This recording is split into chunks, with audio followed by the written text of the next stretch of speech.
Hello everyone, I hope you're doing well. We meet again today for a new video. A video in which we're going to talk a little bit about the Crew Motorfest, because I'm going to give you my opinion on the game, after having played quite a bit. Already on the day of the game's release, I played about 10 hours, the next day I played 5 hours, and then I had already well grinded the closed beta, which had already allowed me to test quite a few things, so there it is. I think my opinion is more or less definitive on the game, and it will allow me to make a small summary of everything I have to say about it, since it's true that now, since the game came out, since I've been doing lives on it, there are a lot of people asking for my opinion on the game every time I stream on it. So with this video, you should have an answer to your question. In this video, I'm going to detail my opinion on the game, my opinion which is, I'm spoiling you a bit, but very, very positive on this. The Crew Motorfest, we're going to talk about the things that work super well. There are also a few little things to improve, clearly, on the game, which we'll also mention in this video, but overall, I've been super satisfied and even somewhat positively surprised by the game, because it's true that until a few months ago, I was expecting the Crew Motorfest to be just an update in the end of the Crew 2, while in the end it's much more than that. So I'm obviously going to give you my opinion on the game. Know that after watching this video, the Crew Motorfest releases on September 14th, 2023 for the Standard Edition, but has been available since September 11th, 2023 for those who own the Ultimate or Gold Editions. Don't hesitate to check it out. The game has been released on previous and current generation consoles, as well as on PC. The game is also crossplay, so if you want to play with your friends who are on a different platform, it's obviously possible. I'm not going to, in this video, give you a complete reminder of all the information about the game. If you really want to know everything about the different editions, about really the base of the game, I invite you to go see the video that I made a few days ago called Everything to Know Before the Release on the Crew Motorfest. Simply to quickly summarize the Crew Motorfest, it's an open-world racing game that will take place on the island of Oahu, which is part of the Hawaiian archipelago, and in this paradise setting you can do solo races, multiplayer races, freely explore the map, and do a whole bunch of activities. For that, you will have access to more than 600 vehicles. Day 1. You will have access to many other vehicles that will arrive with updates little by little after the release of the game. There is a bit of everything. There are cars, there are motorcycles, there are quads, there are boats, there are planes. So it's really a game on which you will be able to do a lot of things with a whole bunch of different vehicles, and it's true that it's one of the specificities of the Crew Motorfest compared to the competition, to offer so many different types of vehicles and so many different activities. I told you a few moments ago, overall I have a very positive opinion about the game. I think that Ivory Tower really listened a lot to the community and really worked a lot on many points mentioned by the players of the Crew 2, but also those who had participated in the Insider of the Crew Motorfest. Points that were improved and that have all been greatly improved until the release of this game, and frankly the final result really shows all this work that has been done, and frankly it's super cool. Let's discuss the positive aspects of the Crew Motorfest. The map in particular is one of the things I appreciate about this game.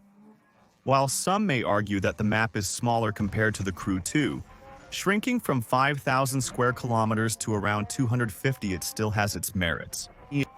Except that the level of detail is much higher. On the Crew 2, the level of detail in the cities was much lower, the vegetation was far from being as worked on, the reflections on the water were much less pretty than what we have here. And overall, even the roads were not necessarily super well polished. On this, the Crew Motorfest, we have a map that is much smaller, but which is still quite varied since we really have quite a few different zones. We're going to have a volcanic-type biome. We're going to have several beaches with a little touristy side. There are large forests. Right in the center of the map, there is also a whole area called farmland. So basically everything that's going to be a bit of countryside, agricultural area. And then, especially, we have big cities, notably the one that is south of the map. A very modern big city with skyscrapers containing a lot of buildings that you will be able to drive through. Whether it's shopping centers, whether it's parking lots, whether it's hotels, there are a lot of things that are accessible by car. The level of detail and realization of the city is excellent. The buildings are well modeled without excessive repetition. It's great to have a large, detailed city in a 2023 game that's fun to explore. This sets the Crew Motorfest apart from its competitors. I'm also a big fan of the beach and coastal roads. The fleet is magnificent. When we vacation in Oahu, we enjoy swimming during sunset or sunrise. The unique in-game lighting creates special moments that I really enjoyed. The game's map features more winding roads compared to the Crew 2, which makes sense. Since obviously being much smaller, there are much fewer highways, there are much fewer empty places. Where there is just a straight line as far as the eye can see, there are many more mountain roads. There are many more winding roads, many more slopes, much more road where you will have to pay a little more attention to your braking and how you position your car to be effective in terms of trajectories. And that, frankly, is super cool. It prevents downtime like we experienced in the Crew 2, where we sometimes had long straight lines crossing desert areas when traveling between cities. The previously uneventful forests have transformed into a captivating delirium. The changes made to the map are incredibly cool. Another significant positive aspect of the game, which I mentioned during the closed beta, is the car sounds, which are absolutely amazing and possibly even better now. For car enthusiasts, a vehicle's sound is nearly as important as its design, performance, and driving experience. This applies to both the car's engine sound and its impact on the surrounding environment. There has been a job that was done on Motorfest, which is quite incredible. I don't know many other games like that, let's say. Also mainstream, presenting such good sounds. So some will say yes machine on Assetto Corsa. With modes, it's better. But clearly for a AAA, I find that this game really outperforms the competition. There are a lot of cars that sound much better than on other games. While there are still some minor oddities due to the vast number of vehicle models in the game, the overall sound design is incredibly accurate and lively. I encourage you to watch a video I created during the closed beta that showcased some of the impressive car sounds already implemented. There are some real gems like the F40, Viper, muscle cars in general with great V8 sounds, and the old Nissan Zed. Many sounds are exceptionally well done, arguably better than most other AAA open-world games. Also, still about the sound, I find that the game's soundtrack is very, very cool. Whether it's the classic soundtrack or whether it's the soundtrack with the streamer mode, there is a large amount of music, and in general, it adapts either to the playlist you make or to the type of vehicle you have. And in general, it always matches well with the atmosphere. And I find that even in the streamer mode, the music is very cool, which is not necessarily the case on all other games. Another big positive point of this game is the variety of activities to complete. And the lifespan of the game, I think the lifespan will be quite colossal, given all that has to be completed and all that has been achieved. You should know that in fact for this, the Crew Motorfest, they have almost recovered all the types of activities that were present on the Crew 2. Sometimes it has been renamed. Sometimes the principle is a little bit different. But basically, all the activities that were to be done on the Crew 2 are present on Motorfest, with new things. And one of the main new things to add on this Motorfest is the playlist system, which is, let's say, the main career progression system for the beginning of the game. Completing certain playlists unlocks the main stage and multiplayer challenges, adding another layer of gameplay. The playlist system is the game's beginning, with each playlist based on a different vehicle theme, such as Japanese cars, drifting, and muscle cars. The game features 15 diverse playlists including motorcycle driving, F1 racing, and various circuit models. More playlists will be added as the game progresses. Notably, almost every challenge theme and playlist is unique and engaging. Offers challenges that will have a slightly modified gameplay, a changing gameplay or secondary objectives, or even mini-games, which means it's not boring, and we don't feel like farming a stupid and mean career. So I'm thinking in particular of two playlists in particular that I found super cool. The Donuts playlist, which is super nice, and in which you will have precisely mini-games to achieve, notably one with a Ford Raptor, where you have to avoid cones with a speed that is forced on the vehicle. So it's very, very cool. It's quite funny. By the way, overall this playlist there with Donuts works much better. I would say that the Donuts media story of Forza Horizon 5. It's another subject, and also the playlist with Supercar Blondie, which works super well, because it's a presentation of cars, which are, for the most part, new, on this The Crew Motorfest, and on which we really have a small presentation before each duel since this playlist works on a duel system between two cars, where Supercar Blondie tells us a little about the different models. The Vintage playlist offers a unique experience without global positioning system or nitro, where players navigate through minigames by examining photos of road intersections to determine the next turn and trajectory to follow. This playlist system provides a diverse range of gameplay options. In addition to that, it is still quite long.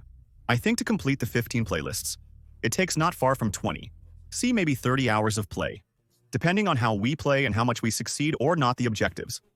And once you have finished the playlist system, or at least once you have finished, I think it will be 3.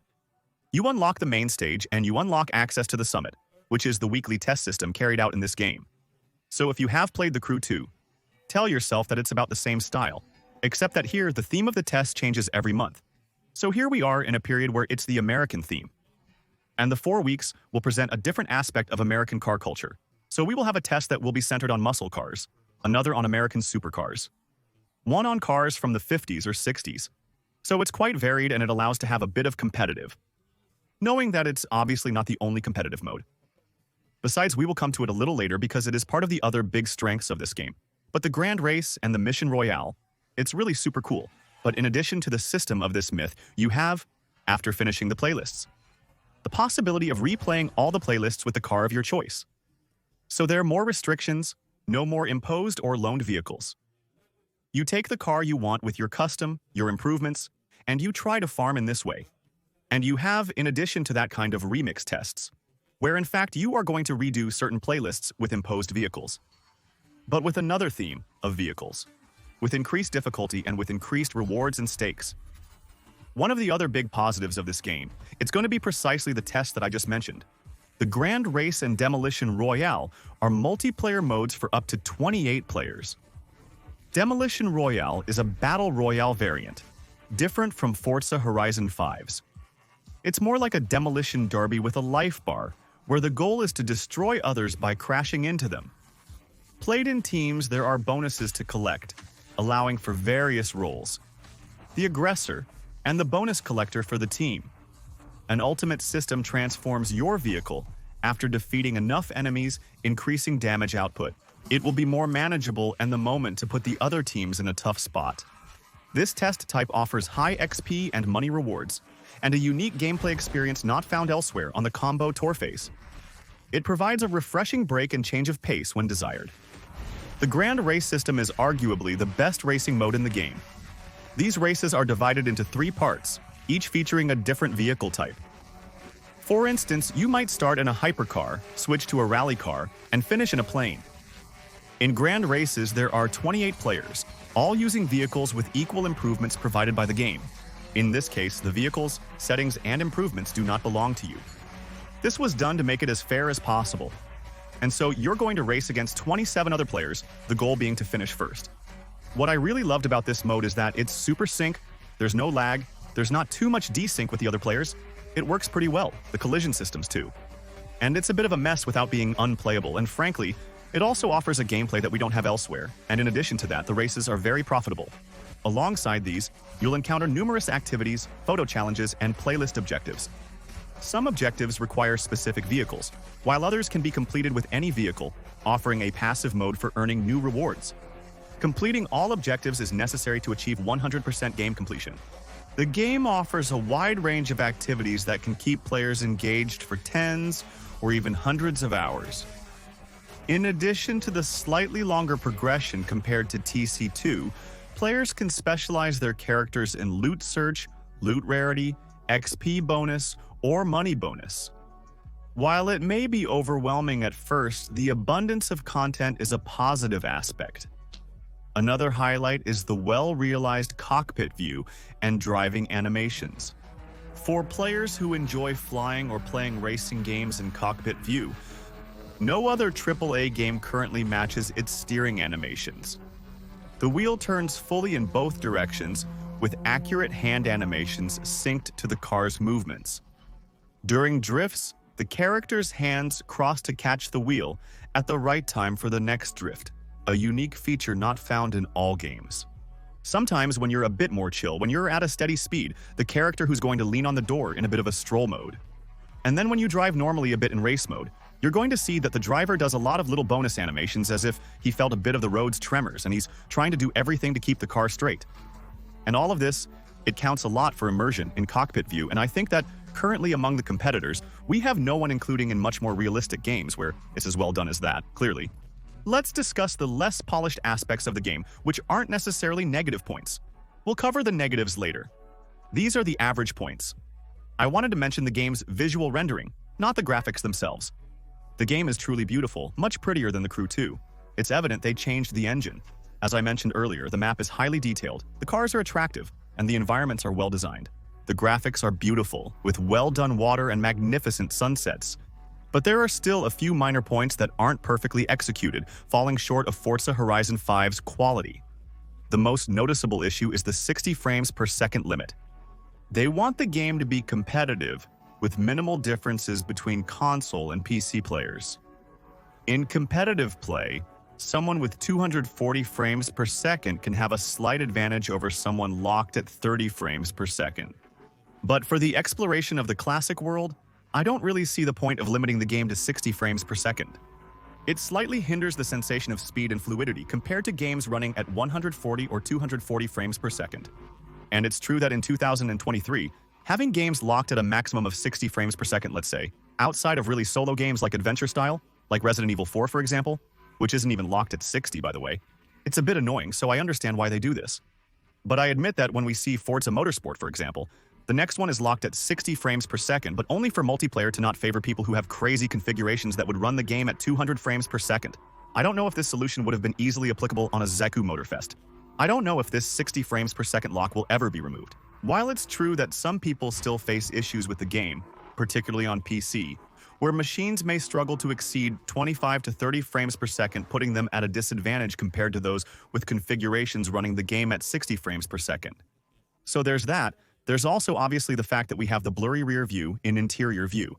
So in reality, it's not just for the visual rendering, it's also practical when you're playing with the wheel, and you don't necessarily have keys to look at what's coming from the sides. AIs like the one from the Crew Motorfest can be suicidal and may hit you without hesitation. And well, it's true that for immersion, the blurry rear view mirrors, it's not great. And then again, in terms of graphics, the sensation of speed is still not crazy, so it's better than on the Crew 2. But it maybe still lacks a bit of camera shake. It also lacks a bit of the tunnel effect that we have on some other games where the faster we drive, the more the camera, let's say, moves away from the vehicle to really show the feeling of speed there. Even though it's true that it's better than on the Crew 2 at 350 kilometers per hour, we still don't have the impression of driving at 350. And sometimes it's a bit misleading for some turns, where we have the impression of arriving at 150 when in fact we arrive at 250, and there, it's a bit of a disaster. On average, the driving physics in this game is significantly better than in the Crew 2, whether using a controller or a wheel. If the game only featured normal driving, this aspect would be considered exceptionally well done. The gripped driving, leisure driving, and flying driving mechanics are impressive achievements in this game. The drift in the game is appreciated by many players, but it's currently a bit weird. It's one of the things that can be improved based on player feedback. The drifts are not very natural in this game, slightly better than in the Crew 2, likely due to the camera work that sticks better to the car's movement. However, drift driving and unintentional drifting can be complicated to understand, with the car sometimes locking into an angle uncontrollably. Chaining drifts with some cars feels like there's no control, and a strange latency in direction changes. Overall, managing the amount of acceleration is quite complex, at least for me playing with a controller since the beginning of my Let's Play on Zuko Motorfest. I find it very hard to put, for example, 20 or 25% power, or 60. I feel like either it's 0, or it's 50, or it's 100. And it's extremely hard to dose between the two. So these will probably be things that will be improved, but it's true that at the present time when I judge the game where I give my opinion, the drift driving is not crazy. And then to finish, I wanted indeed to talk again about a point, which for the blow is the point that I like the least on the game. It's going to be the artificial intelligence, so that for the blow, it's for me really in the category of the negative points. There are very few games. Anyway, including in the racing games that have artificial intelligences that are correct, we will see what it will give with the next Forza Motorsport. Apparently, they really worked on it. We will also see what it will give with Gran Turismo, with the arrival of Sophie maybe one day on the game in general. Meanwhile, I find that the AI of the Con Motorfest. There are therefore enemy pilots and really not crazy. Already performance side and test. They all have similar performances, trajectories, and mistakes, sometimes leading to silly situations where they crash at the same spot. Once overtaken, they no longer pose a challenge, staying stacked. 200 to 328 yards behind without catching up or allowing you to take a huge lead, which can be a bit annoying. It's strange what they did at this level. I'm unsure if it's the rubber banding or a broken AI with unoptimized trajectories that causes this. The AI's difficulty levels are not well balanced.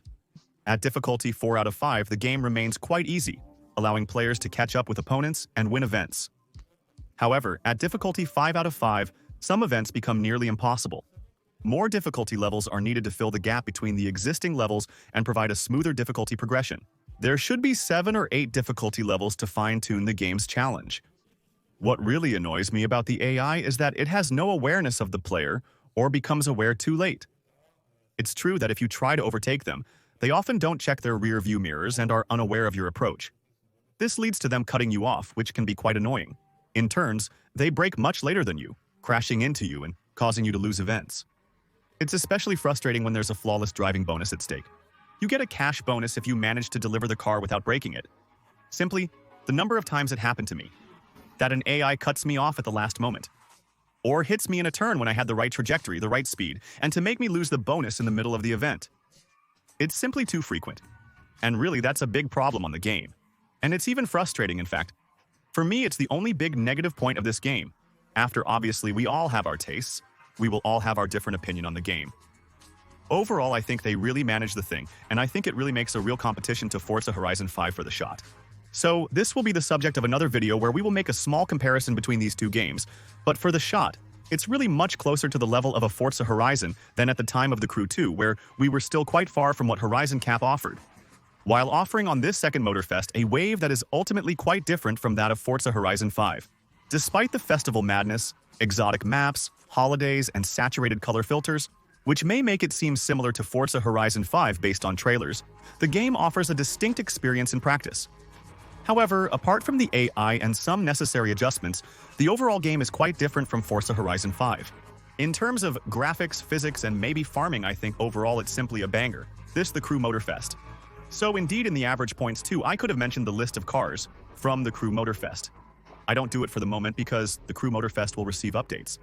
And that with each update, normally there will be new cars that will be added to the game. The thing is that, given the first cars that we added with the first update I have, no doubt we can say that the list of cars really improves over time. The first update we had the Dodge Red-Eye, we had the Chevrolet Chevelle, and we had the M4G82, which are very, very cool cars. And if all the updates are in this style, we will end up with a game that will have a crazy list of cars. But it's true that day one, we can regret that there are finally so few novelties, and that they may have inflated the list of cars a little artificially, by adding a lot of EVO Return editions, a lot of modified editions of cars already present in the game. So yes, there are very nice novelties like the new Supra, like concepts like the Renault Trezor, or for example the Terzo Millennio, or the EQ Vision, the addition of the Supra, the addition also in a while if all goes well of the R32. It's true that day one in proportion there are not so many novelties, but well that's sure it will be changed over time. And anyway, it's the same a bit for the playlists. There are new things that will arrive on the game and we only know what will be reserved for us for year one of the follow-up of Motorfest. After we can suppose that it will last 4 or 5 years, and when we see what the Crew 2 was at the end of the game. Compared to what it was at the beginning, we can say that given the base we have on Motorfest, in 5 years it will still be a game that will be at the top. No worries. So that's just my opinion, but it's true that for me, my opinion is very positive on this game, and I would have no trouble giving it a good 16 or 17 out of 20, given all that is offered and given the crazy step up between Motorfest and the Crew 2. I hope this video has helped you see a little clearer. To make an opinion also, maybe on whether the game is for you or not. If the video helped you, if it interested you, but don't hesitate, like not to support the channel. Feel free to like this video and follow me on Twitch for uncut gameplay and to ask more questions about the game. Thanks for watching, and I'll see you soon. Happy gaming, everyone. Ciao.